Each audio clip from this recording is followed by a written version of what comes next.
no quería hacerlo. Incluso yo pensaba haceros alguna tabla. Y que pensaba sacaros fotos, colocarlas ahí, hacer entrelazamiento entre cada uno de vosotros, hacer algún juego.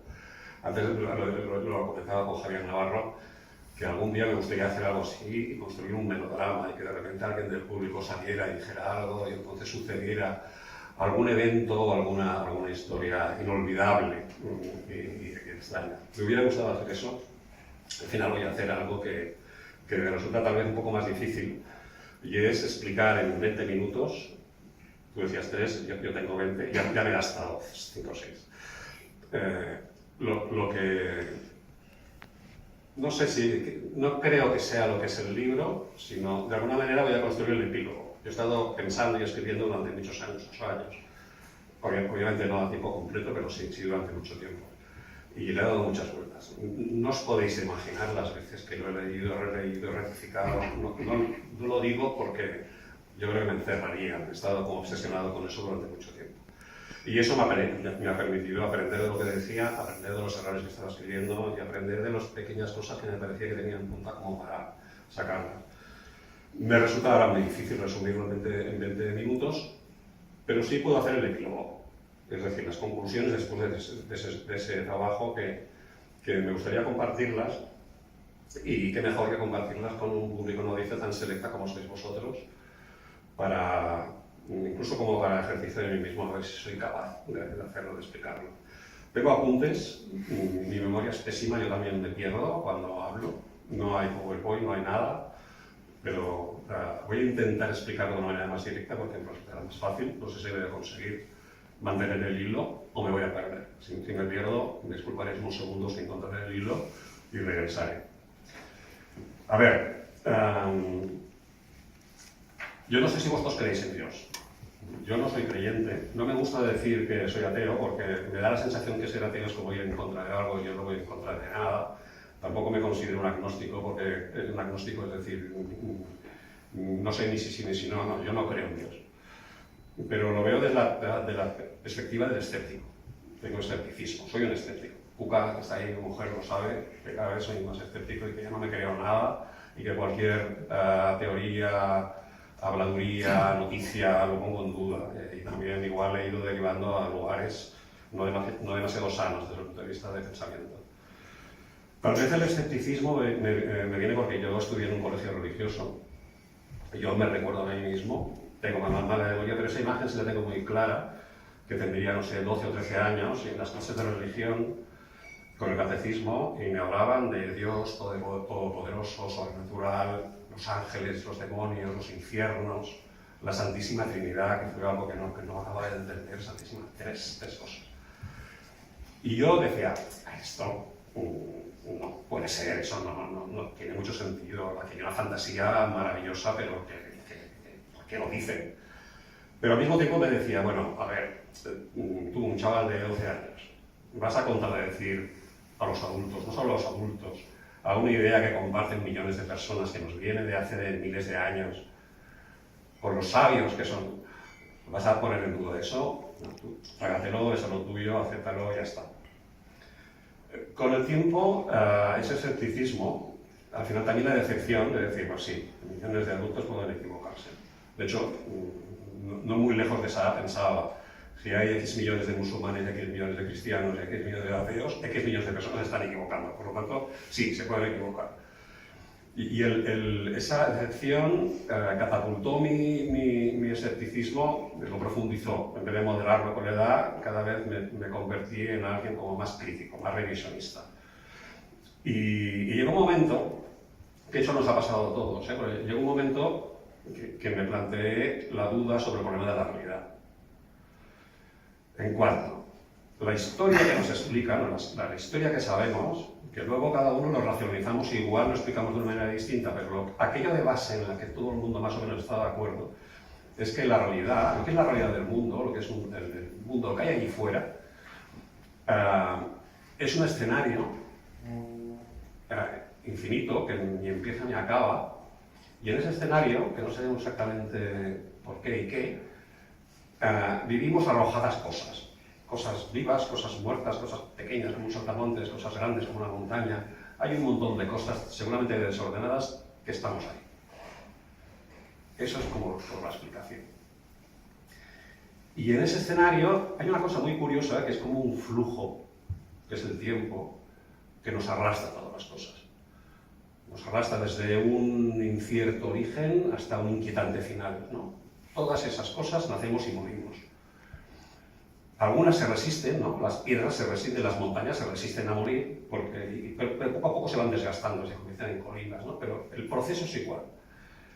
Y ahí también me pregunto, esto es raro, ¿no? Esa visión del mundo, a ver, debe ser así, pero me es extraña.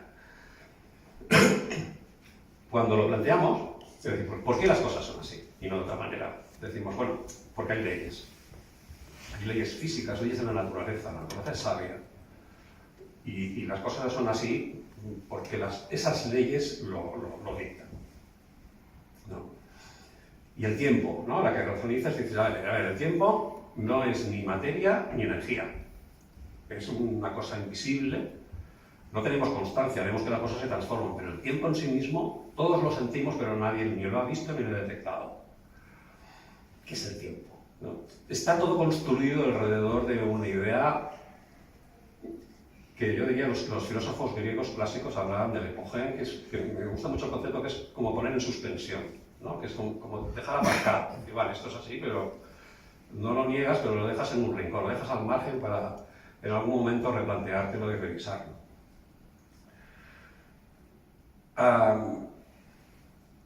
Hay algo además que me parece extraño, misterioso, y es que en realidad las dos visiones se parecen mucho. Hay algo que nos sobrepasa, que es sobrenatural, sea Dios o sea la naturaleza. Hay unas leyes, sean escritas en las tablas de los mandamientos en el monte de Sinaí, o escritas, vete a saber dónde.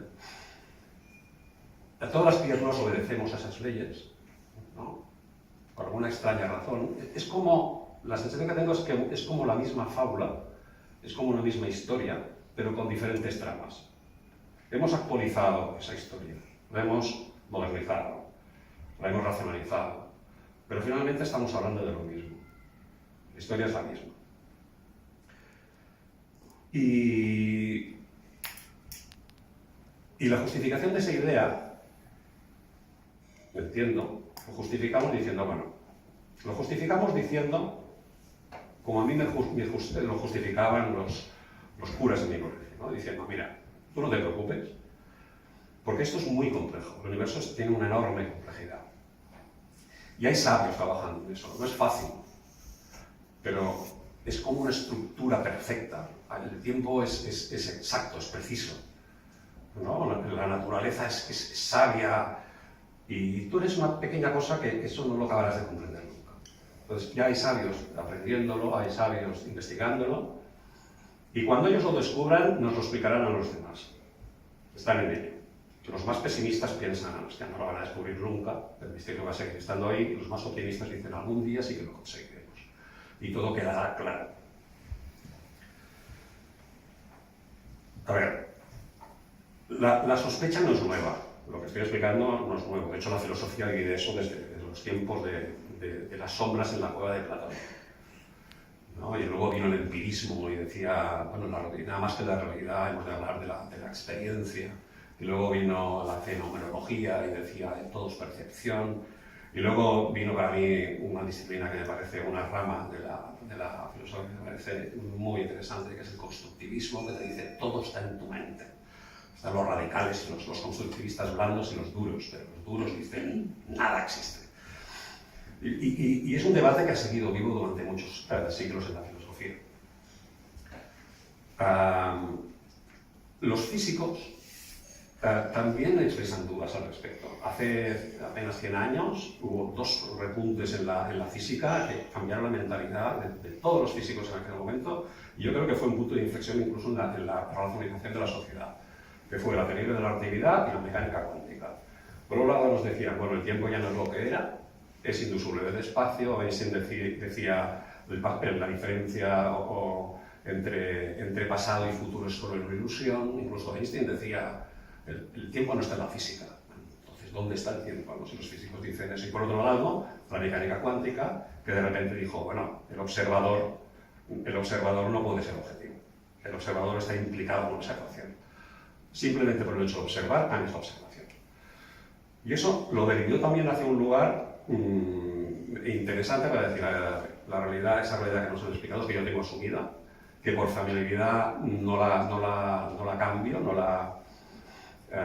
tal vez existan más motivos de dudas de lo que yo mismo me podría creer. Y por otro lado, la neurociencia cada vez más nos está diciendo el cerebro nos engaña. El cerebro, la percepción nos engaña. Y ahora, últimamente, además, yo no dejo de ver en redes sociales ilusiones ópticas, que dices, ¿cómo es posible que esto se mueva? ¿Cómo es posible que no recordáis aquel vestido que era verde y dorado al mismo tiempo? Unos lo veían verde y otros dorado, y dices, ¿qué está pasando? ¿No? Nuestros sentidos no son fiables, no son nada fiables, están acostumbrados y están ahí para reconocer el mundo y sobrevivir, pero no están ahí para reflejarnos una realidad objetiva de lo que vemos. Nos lo creemos, pero no, realmente no es así, ¿no? Y no sé si a vosotros les pasa, yo creo que le pasa a todo el mundo, pero a mí me desconcierta muchísimo cuando voy a unas escaleras mecánicas que están paradas y no puedo evitar trastabillar. Y digo, mi cerebro me está engañando de una manera que no puedo evitarlo aunque sea consciente, ¿no? Es verdad que el cerebro nos engaña, es verdad que no somos fieles, ¿no? Hay un ejemplo, esto no sabía si decirlo para no alargarme, pero lo voy a decir, que es la manzana. Lo pongo, en el libro lo pongo como ejemplo. ¿Cómo sabemos que una manzana es una manzana? ¿Qué propiedades tiene la manzana para decir esto es una manzana, ¿no? Algo que sea propio, que sea intrínseco, que tenga eso que religiosos y que místicos y científicos hablan de la esencia, ¿no? ¿Dónde está la esencia de las cosas? ¿Cómo la reconocemos? ¿Cómo sabemos que eso es una manzana? La reconocemos por su color, por su olor, por su peso, por su tamaño, por su sabor, porque al morderla cruje, y eso la reconocemos así. Y todos estamos de acuerdo con una manzana es una manzana. Todos tenemos la misma percepción de lo que es una manzana. Pero en realidad, el color de la manzana no le pertenece. Los colores no los tienen los objetos, son longitudes de onda. Una manzana, cuando encerramos la manzana en la nevera y se apaga la luz de la nevera, la manzana no es roja. Nosotros la imaginamos roja, pero ya no es roja. Pero no es que no la veamos roja, es que no es roja. El rojo nosotros lo percibimos, es una percepción, la percepción de rojez. El crujido de la manzana tampoco es propio de la manzana, el sonido no es propio de las cosas. El sonido son oscilaciones en las ondas debido al aire, perturbaciones en las moléculas de aire, y eso es el sonido. Fuera de la atmósfera no hay sonido, ¿no? En las películas de ciencia ficción, cuando explota una gran nave, deberían ponerlo en absoluto silencio porque no hay sonido. El sonido no le pertenece a las cosas, el sonido es algo de contexto, que nosotros interpretamos y nos da una sensación. El sabor o el olor del perfume de la manzana son conglomerados de moléculas que se desprenden de ese objeto, que no sé si cuando desprenden deja de ser manzana, que se cuelan con nuestros orificios nasales y que entonces nos dan una serie de sensaciones, de perfume maravilloso o de hedor insoportable, pero el hedor y el perfume son cosas nuestras, son nuestras interpretaciones, son nuestras percepciones. Incluso si dijéramos, o sea, nada de lo que es una manzana, como definición de manzana, en realidad pertenece a la manzana. Pero incluso si dijéramos, bueno, una manzana, no, yo te lo explico, una manzana es la fruta del manzano. Vale, eso es una manzana, sea grande, pequeña, pese, no pese, de un color u otro, amarilla, verde, incluso morada. Eso es una manzana, la fruta del manzano. Pero si de repente la biotecnología evoluciona tanto que hace que el laboratorio se pudiera crear una manzana que tuviera aspecto de manzana, color de manzana, que crujiera como una manzana, que tuviera el mismo sabor que una manzana, que nos alimentara como una manzana, ¿diríamos que eso no es una manzana? Si con esa misma biotecnología el árbol, por injertos, saliera un melocotón, ¿diríamos entonces que el melocotón es una manzana? O sea, ¿dónde está realmente la esencia y la propiedad de las cosas? ¿Dónde está la realidad de las cosas? ¿En qué lugar la hemos perdido? ¿O qué es lo que está sucediendo? A ver, hasta ahora yo pensaba, mira, todo esto son temas de mi interés, pero no son de tu competencia. ¿Qué haces tú reflexionando sobre esto y pensando sobre esto, ¿no? Tú tienes tus cosas importantes, tienes una campaña de fosquitos la semana que viene, diversión a mordiscos, y en eso te hace centrar, ¿no? ¿Qué tiene eso que ver contigo? Pero llegó un momento que dije, en ese contexto, que dije, hombre, claro que tiene que ver conmigo. Tiene que ver conmigo como publicitario. ¿Por qué? Porque los publicitarios siempre hemos trabajado en la dicotomía realidad-percepción. Hemos entendido muy bien que las cosas son percepción. Hemos entendido muy bien que las cosas son marcas y no productos. Y nos ha costado, porque al principio uno le cuesta entender estas cosas. Pero llevamos tantos años trabajando en eso que lo damos por obvio. Que cuando hablamos de Coca-Cola no nos estamos refiriendo al líquido, a las moléculas de la Coca-Cola, la fórmula de la Coca-Cola. La fórmula de la Coca-Cola cambiará. Cuando nosotros sabemos que la Coca-Cola es la percepción de la Coca-Cola. Y en eso, incluso no sé si os ha pasado, pero es frecuente que muchas veces si nuestro interlocutor viene de marketing y tiene experiencia, sí que lo entiende. Cuando hablamos de trabajo estamos hablando de esa percepción, pero cuando viene un director de marketing que cae de ventas o viene un departamento comercial y hablamos con él está hablando de producto y no estamos hablando de marca. Él está hablando de la realidad, nosotros estamos hablando de la percepción. Cuando nos pasan un briefing, que en teoría debería ser de perfección, lo miramos y decimos esto no es. Y además hay otro factor, o sea, por ese motivo me incumbe. Es mi trabajo es trabajar en la percepción. Si están diciendo, si los físicos, si los neurocientíficos, están diciendo que la realidad no es tal, que la manzana no es tal, es la manera en que percibimos la manzana, entonces es de mi convención. Y ahí entro, porque yo trabajo con la percepción de las cosas. La sé manejar, lo haré bien o mal, pero tengo experiencia en eso. Y luego hay otro punto que también hace que diga, es de mi convención. Y es que la tecnología evoluciona y de repente la ficción se va convirtiendo en realidad. ¿No? Llega la realidad virtual y vivimos experiencias mucho más sofisticadas en cuanto a la percepción, en cuanto a lo que decía de ese truco o de ese engaño del cerebro en las escaleras mecánicas, que hace que te pongas unas gafas de realidad virtual y camines por un tablón en medio de rascacielos y sientas un vértigo atroz. Y sabes que no es eso, pero no puedes evitar, yo por lo menos en mi experiencia, no puedes evitar hacer así la salto. No puedes evitarlo. Es decir, esa realidad que dices, bueno, esto es percepción, pero esa percepción yo la siento como muy real, ¿no? Y luego viene la inteligencia artificial, que también construye, acerca,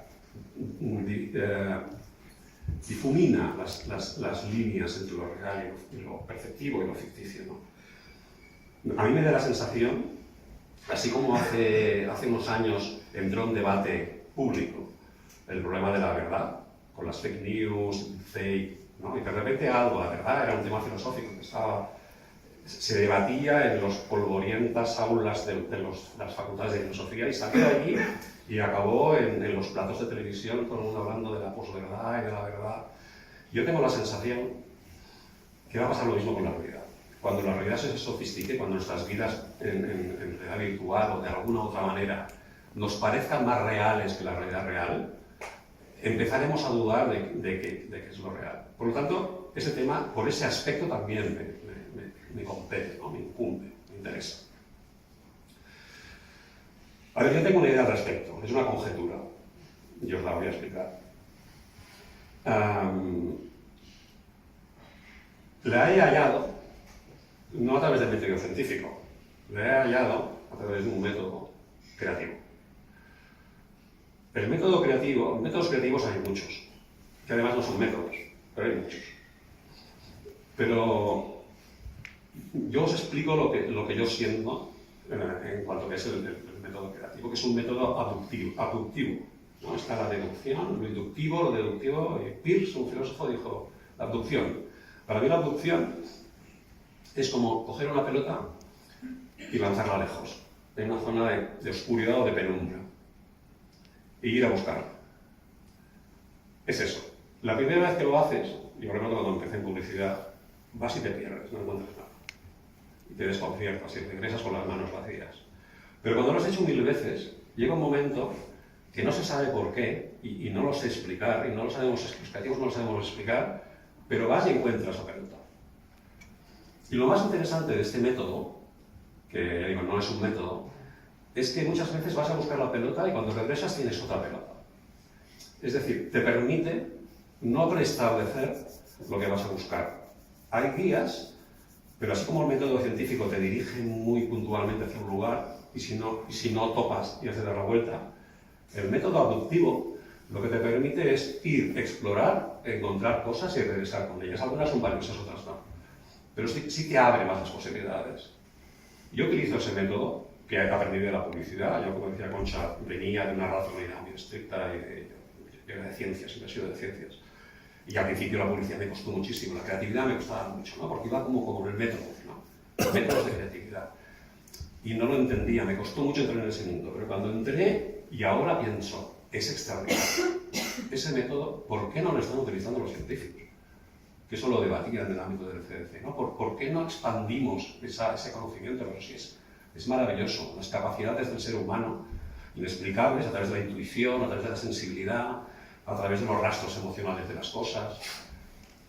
Ya digo, inexplicable, es muy difícil de explicar, pero es maravilloso como método. A mí me funciona bien para pensar y me ha funcionado muy bien para hablar, reflexionar y escribir de otras cosas. Decía que yo tengo una teoría al respecto, y es muy simple, es muy sencilla. Y es que el mundo que hay ahí fuera es de una extraordinaria simpleza.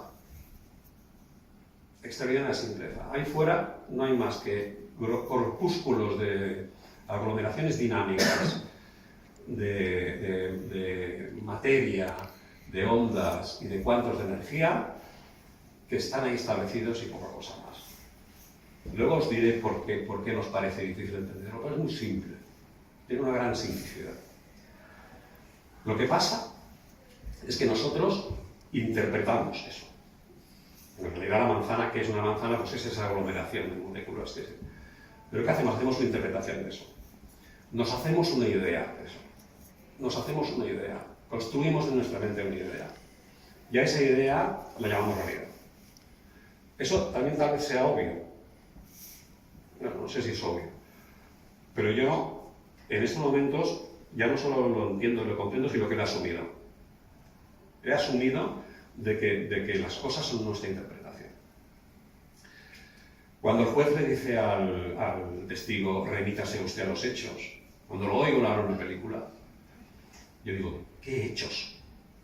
¿Qué hechos? ¿Qué ha de decir? ¿Ha de explicar sus procesos bioquímicos o moleculares?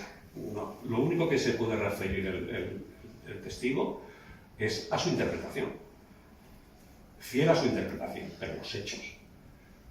Y a partir de esa reflexión también ahora veo debates políticos que dicen, estos son hechos, ¿no? Y otro dice, no, esto es una opinión, no, estos son hechos. Entonces, me retuerzo, porque digo, no puede ser que hechos. Cuando nosotros interpretamos es cuando se convierte en complejo. Cuando nosotros decimos, interpretamos algo, es cuando le damos una capa de complejidad. Pero luego hay un tercer proceso, que en realidad es esto de una reflexión sobre las cosas, ¿no? Yo lo llamo sustrato, para no hablar de realidad, ¿no? Ese sustrato que son aglomeraciones de partículas y cuantos de energía y poca cosa más. Las ideas, y ahí hay un salto, de repente construimos con las ideas, bueno, todo el mundo, ¿no? Los países, las naciones, el dinero, la economía, nuestras relaciones, todo eso lo construimos a través de las ideas. Que ahí también me compete, porque si fuera una cuestión física yo estaría pensando en eso, pero si la realidad está ahí, nos compete.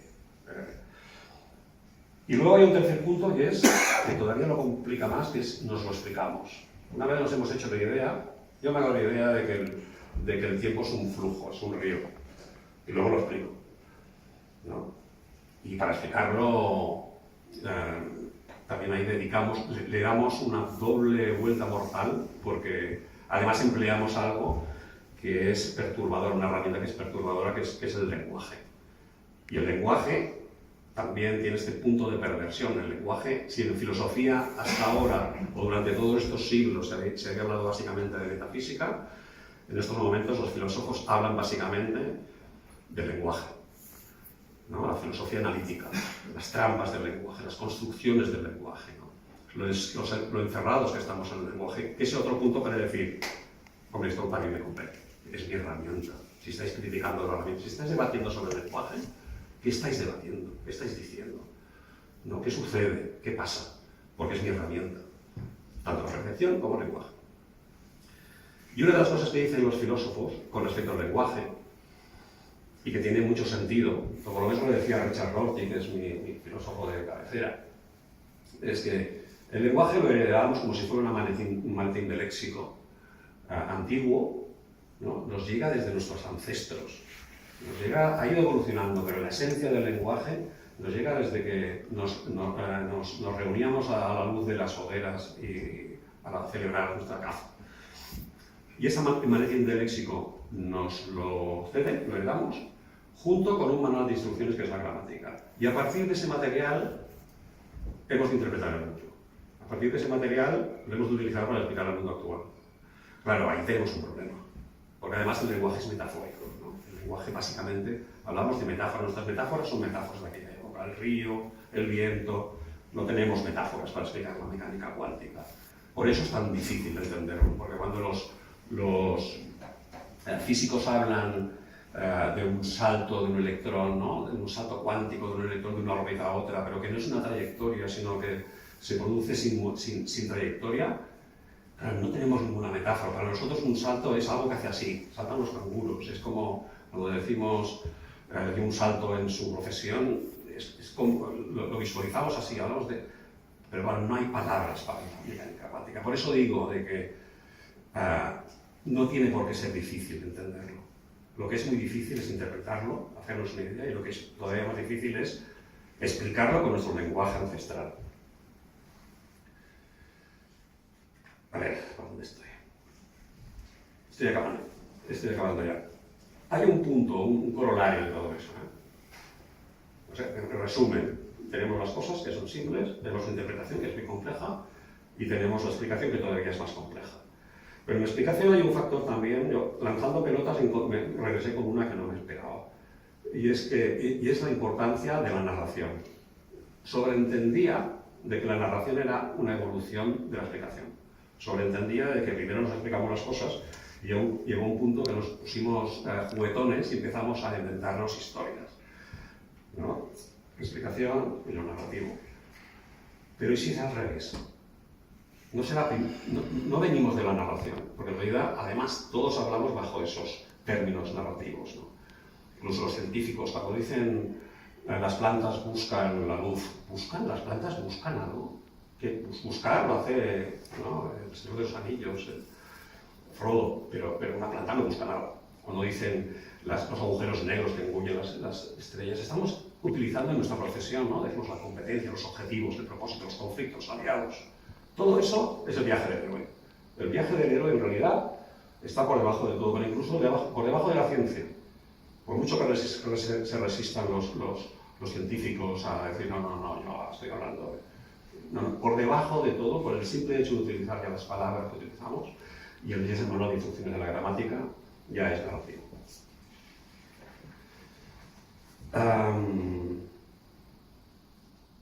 Resumiendo, aquello que llamamos realidad no es más que la interpretación del sustrato, ¿no? de lo físico. La interpretación queda transformada por la explicación, y la explicación es la historia que nos contamos. Y si mi razonamiento no me miente, si no me equivoco, donde nos lleva es a un punto que me parece trascendente. Antes hablábamos de trascendencia, no trascendencia. Sí, me parece trascendente. Lo disimulo, pero me parece trascendente. Y es, a ver, en la base del árbol del conocimiento no deberían estar las matemáticas, la física. Eso nos han engañado. A mí me engañaron. No ha de estar eso, no puede estar eso. En la base del árbol del conocimiento debe estar la narración, la narratividad, la espicología, por llamarlo de alguna manera. Debe estar eso.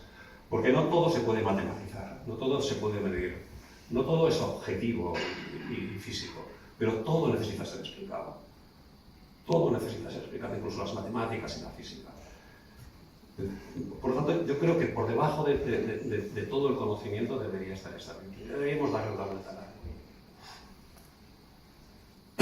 Llega un punto que también, entendiendo que es así, hay un punto que también me abre una puerta, me devuelvo una pregunta, todavía no sé cómo gestionarla, os la paso, que es, si por debajo de todo está la narratividad, no solo me explico la realidad del mundo, me explico otras cosas, otros misterios que yo no entendía. Me explico el misterio del tiempo. Porque ¿qué es el tiempo? Hombre, el tiempo es la línea narrativa. ¿De dónde sale? Sale de ahí. Subyace en nuestras historias. Lo llevamos dentro, integrado. Es la línea de narración. La causalidad, que es otro de los temas también, estos mágicos, ¿no? Que los hechos se entrelazan unos a otros. No sabemos por las leyes de la causalidad, ¿no? ¿Qué es la causalidad? Son los pasajes encadenados de las obras. Necesitamos encadenar esos pasajes, porque necesitamos contarnos historias. Eso es la causalidad. ¿Qué son las leyes? Esas leyes. Bueno, las leyes es la lógica de los acontecimientos, de las historias. ¿Qué es el yo? El misterio del yo. Bueno, el yo es el protagonista. ¿Y qué es la conciencia? Bueno, la conciencia es el espectador. O sea, bajo ese modelo, yo acabo de entender un poco todo. Acabo de entender quién soy, acabo de entender quién es mi conciencia, acabo de entender qué es el tiempo, y acabo de entender además una cosa que también me parece y acabo crucial, y es qué importante sería reconstruir la narración de las cosas que nos suceden en esta sociedad. Qué importante sería, si la realidad es, a fin de cuentas, narración, reconstruirlo. Ponernos manos a la obra, la gente que se dedica a crear historias, ponerse manos a la obra para construir nuestras pequeñas historias personales, las grandes historias colectivas, las enormes historias y narraciones de una sociedad y las metanarrativas que son las ideologías, ¿no? Todo ese apartado tan crucial para nuestras vidas está absolutamente descuidado, está construido sin demasiado sentido narrativo. No hay nadie que eso lo haya orquestado, que lo haya hilvanado, que lo haya creado. Y